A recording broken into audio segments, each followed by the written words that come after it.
watch here. Many of you have already seen this in leaked press photos. One of the marquee features is just that the screen is bigger. As you can see, it's nearly bezel-less, following a trend that we've already seen on smartphones and laptops.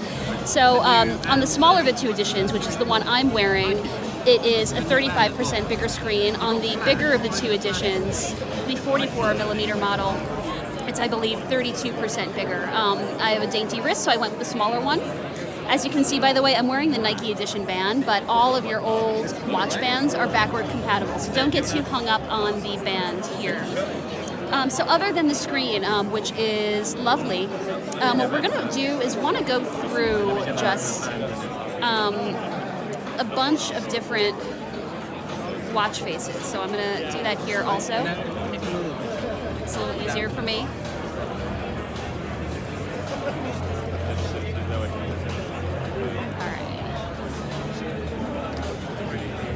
Oh, before I go through the watch faces, let's take a quick look at this digital crown. I don't want to get too far ahead of myself. There was already a digital crown. As you can see, there's no glowing dot anymore. There's a red ring.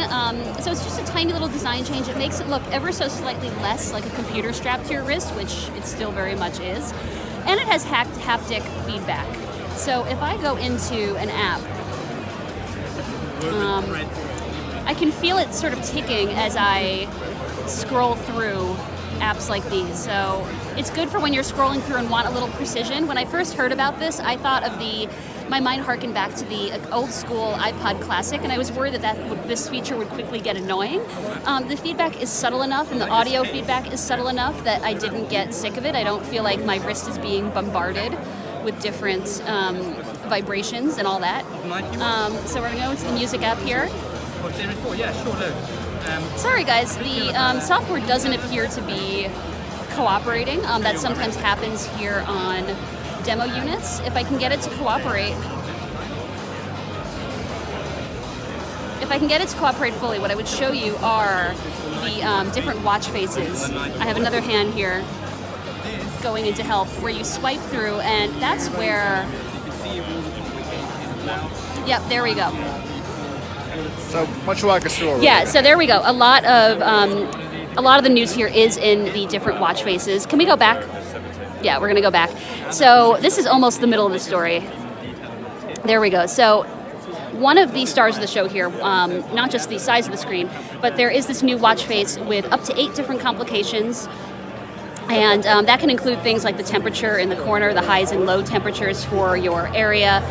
And then, as usual with the watch, you can load on different watch faces and you can swipe through. So you can get watch faces that include more specific information, let's say about fitness.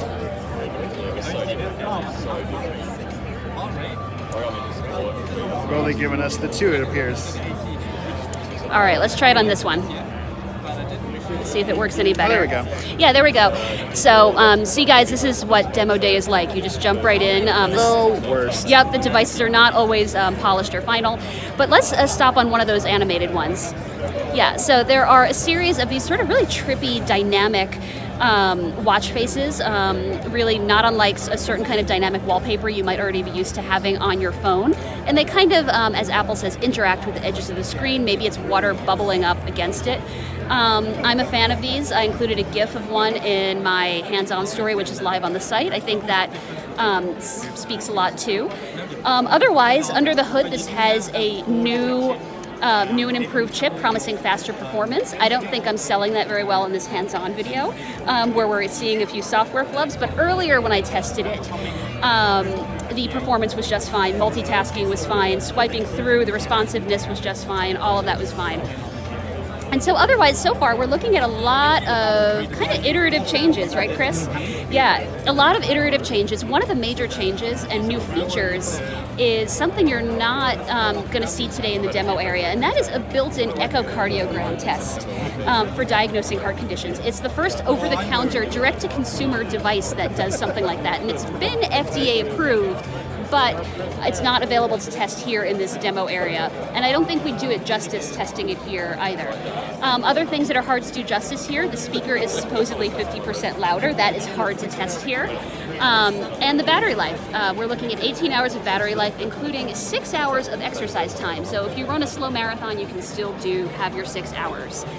And so, yeah, it's other than that echocardiogram feature, it is mostly iterative upgrades, but in a way, I don't think that matters for most users. Apple already claims that the Apple Watch is the top-selling watch in the world, smart or not just the top smart watch, but the smart watch, the best watch, the top-selling watch. So, all Apple really needed was for the device to be just as good, if not a little bit better. So, I am guessing regardless of whether the event is live. So stay tuned for more coverage from today's event and bring you full